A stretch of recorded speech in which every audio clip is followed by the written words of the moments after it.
This is James P. White from 95.7 Cruise FM, The Locker Room. Welcome to the Jedi Jimmy podcast. This is episode 58, Ahsoka, Season 1, Episode 3. The title of this episode is actually called Time to Fly. The episode actually starts with Sabine practicing with a wooden lightsaber. It's very similar to the Japanese practice wooden blades that they use when learning swordplay. And the techniques are very similar to the samurai techniques called tameshiguri, which is used to test the blade's sharpness in a series of different cuts. It's very similar to that. So tameshiguri is literally means cut test. It was popular during the Edo period in Japan, and the history of the testing was to actually test the quality of the swords in specific movements. Now, Huang was going through the drill, and it would make sense for him to do it since he is, thousands of years old, and his primary purpose is actually not only teaching Jedi how to build the lightsaber, but how to test it properly, and the best way to do it is through tests like the tameshiguri. Now, when he was doing this, she was actually hitting the techniques the way she should, but her accuracy was off, is what his test would say. Now, Ahsoka said, you know what, this one's not working. Let's try a different test, and it's called Satuchi. And it's the learning how to use a lightsaber blindfolded and trying to use the Force or premonition to be able to use your blade. Now, the first reference of this in Star Wars from 1977 up was actually when Obi-Wan Kenobi put the helmet with the blast shield on Luke and made him learn how to defend against the remote. And also, funny thing about Satuchi was actually a character from Rogue One, Churi Imui, who was played by Donnie Yen. He actually was very force sensitive, but he was the one that was blind, that could use the staff really well. He actually was essentially Zatoichi. That's how he said it. I was saying it wrong at the beginning. Zatoichi. Now, the sword techniques are very much that she's using is from Form 1, Shicho, and Form 5, which is Xian or Jimso. Now, right behind, in the ship here, you see a cabinet that is full of lightsabers. There's a number of different style of lightsabers sitting in that cabinet, and I'm actually going to break that down a little bit because a lot of them are very similar to that of other Jedi. But you also got to remember that this was a Jedi ship, and actually a ship very much like this is when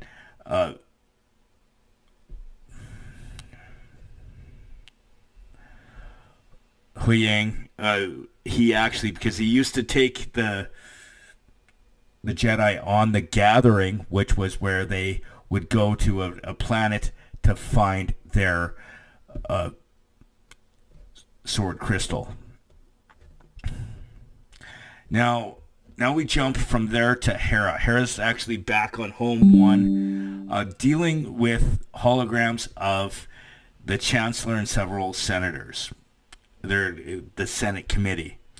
One of the senators, Ziono, and he seemed very corrupt. He kept, every time that Hera brought up the fact that the Grand Admiral Thrawn is alive, he kept saying, no, you're wrong. But the funny thing about this senator, as I said, seems very corrupt, probably working with Grand Admiral Thrawn or the people trying to release him. he is actually the father of a very prominent member of the Resistance that we see in the series Resistance, which is an animated series, and he does make a slight appearance in Force Awakens. But he's actually a good guy. Now, Mon Mothma is the Chancellor of the Senate, but she used to be, during the rebellion, she was a senator. So, of Chandrila. She was the senator for Chandrila. We actually see her originally in Andor. You see a lot of that, which is actually, Andor is about, I want to say, 8 years before this show.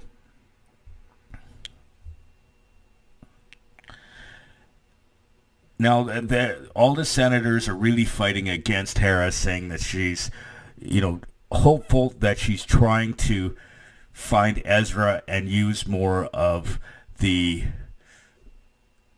Republic's resources in that way to try and get back Ezra. Now, as I predicted in the previous episodes, I knew that they were going to introduce Jason Syndulla, Hera's son, and he is the son of her and Kanan Jarrus, who was a Jedi that was working with the rebels before he was killed just before the liberation of Lothal. Now, Jason was actually kind of jealous when he heard that Sabine was being trained to be a Jedi, because he wants to be a Jedi. Now, in last episode, I did mention Chopper. Chopper is, his designation is CIOP. They call him Chop. He's an astromech droid that's during the time of the Republic, but he actually ended up crashing on Hera's planet in a Y-wing fighter, and she basically fixed him and adopted him. Now, Sabine is really struggling with her belief in the ability to use the Force. She was very doubtful. She was struggling with being able to believe, and Sabine is actually losing heart. And it kind of reminds me of a quote from Yoda from Empire Strikes Back when he's talking to Luke on Dagobah. And he goes, "Always with you, what can't be done." Always with you, what cannot be done. Do you nothing that I say? Master, moving stones around is one thing. This is totally different. No different. Only different in your mind. You must unlearn what you have learned. But also, now we hear Huang, also doesn't believe that Sabine is going to be a good Jedi candidate because of her disconnection to the Force, how old she is, and he kept saying the Jedi Council would not accept her. And Ahsoka said that could be why the Jedi fell, is because they were too stringent on some of these rules. Now, the Republic Council actually refused to help investigate where Morgan went and investigate the possibility of the resurgence of Thrawn. So Ahsoka and Sabine are heading to the planet, and as they come out of hyperspace, they come to the back end of the planet where the Eye of Sion is on the other side. So what ends up happening is they're attacked by a bunch of fighters led by Shin and Morak, the Inquisitor. So they end up attacking the Eye of Sion with their cannons. The Eye of Sion is actually able to disable them. And the cool thing about this scene here is they were temporarily disabled. So Sabine was trying to fix the ship. So in order to defend the ship, Ahsoka put on a spacesuit, went out onto the outside of the planet, and was actually using her lightsaber to deflect the blaster bolts from the fighters. And in doing so, she was actually able to disable, or actually destroy one of the fighters. Thought that was a really cool scene with some fancy flying from Sabine. She was able to get Ahsoka back in the ship. And as they're trying to escape towards the planet, they found Purrgil on the planet. So Purrgil, I mentioned it before. It was that with the help of the Purrgil, they're known as space whales, known to be able to travel through hyperspace. They were what was the cause of Ezra and Grand Admiral Thrawn's disappearance. Now, one thing that I learned here is, and it was with a statement that was done by Huang, was the Purrgil are actually part of the universe way of charting hyperspace. So with the Purrgil flying through hyperspace like they do, they are able to create space like hyperspace lanes, and that's actually how you're able to travel through hyperspace at this time. So at this point, Sabine and Ahsoka, they land on Cetos, and they're hiding in the trees, so they weren't able to be found by the patrol. And so the episode ends actually with Baylan sending HK droids after Ahsoka to kill them. Now, a few things that I missed from the previous episode, and it was mentioned here a bit, is the Eye of Sion is a hyperspace ring. So it's got multiple hyperspace engines on it. So but it's large enough that it should be able to help transport a Star Destroyer. I think that's really cool because this hyperspace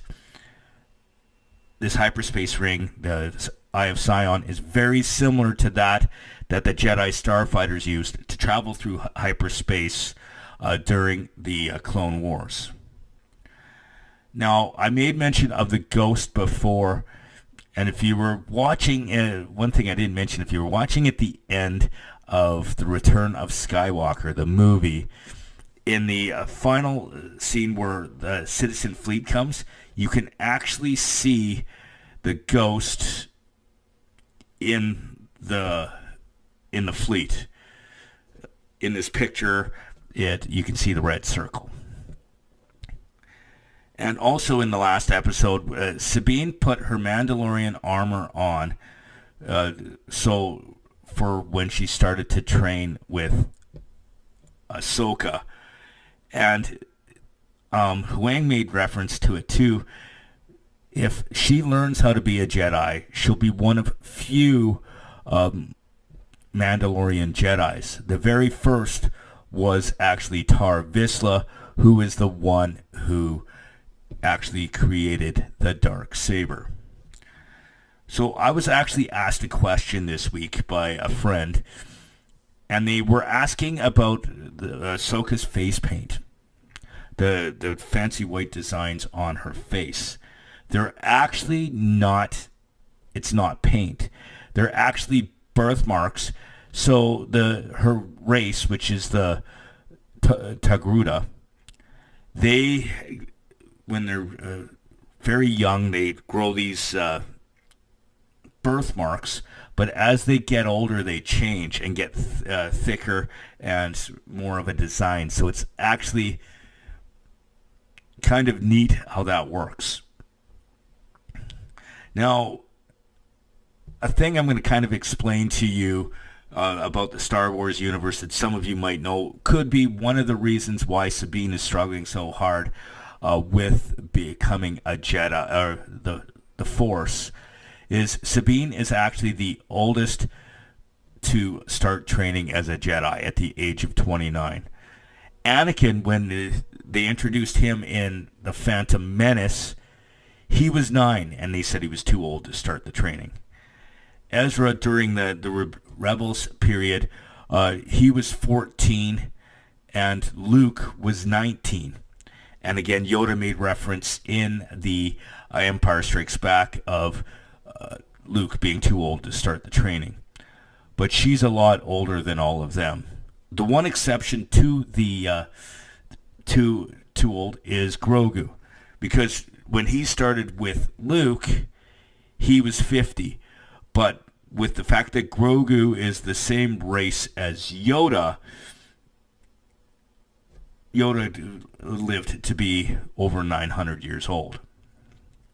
Now, additional predictions I have going forward is we will actually see Ahsoka's bird, Morai. She was throughout the Rebels series and a little bit in the Clone Wars. We will definitely see the Ghost in the next couple of episodes. We've already seen Jason Syndulla. Now, if you remember from the Obi-Wan, I think it was Obi-Wan, the Obi-Wan series, we actually see Garazeb Aurelios, so he might actually join the crew in the search for Ezra. Now, one thing I need to talk about is there was a lot of nerd chatter on the nerd sites dealing with two things from the original episodes. One, Sabine, it had to do with Sabine's injury. For one, when in the first episode, when Shin stabbed her through the stomach and she didn't die, because it was a totally different type of blow than what happened to Qui-Gon Jinn.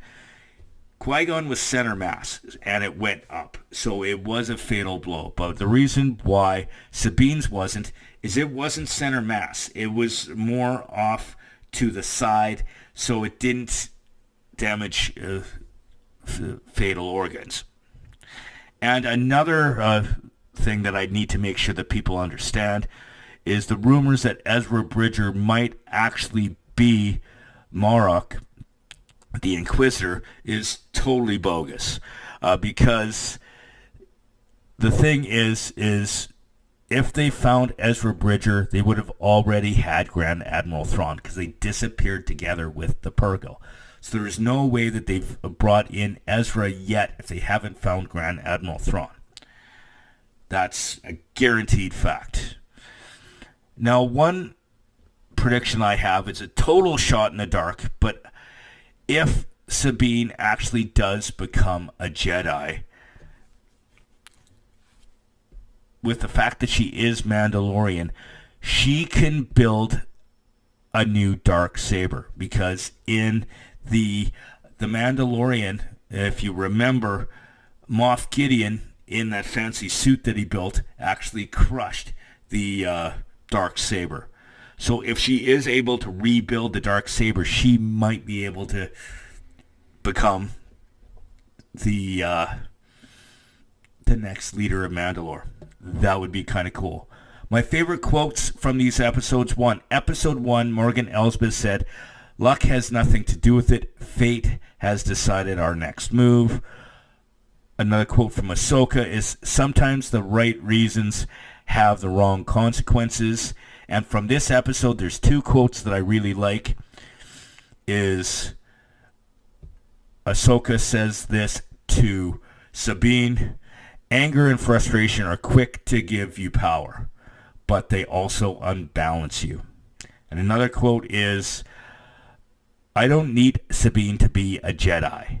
I need her to be herself." I really enjoyed this series. I love it. I thank you so much for joining me. I do need to thank my sponsors, as you all know, Crier Media, You can find my podcast and many others on their network, and as well as my buddy Army Chris. He helped me set up the equipment for my podcast, and sometimes I even do it at his house when I'm drinking. I look forward to seeing you next time, and may the Force be with you, always.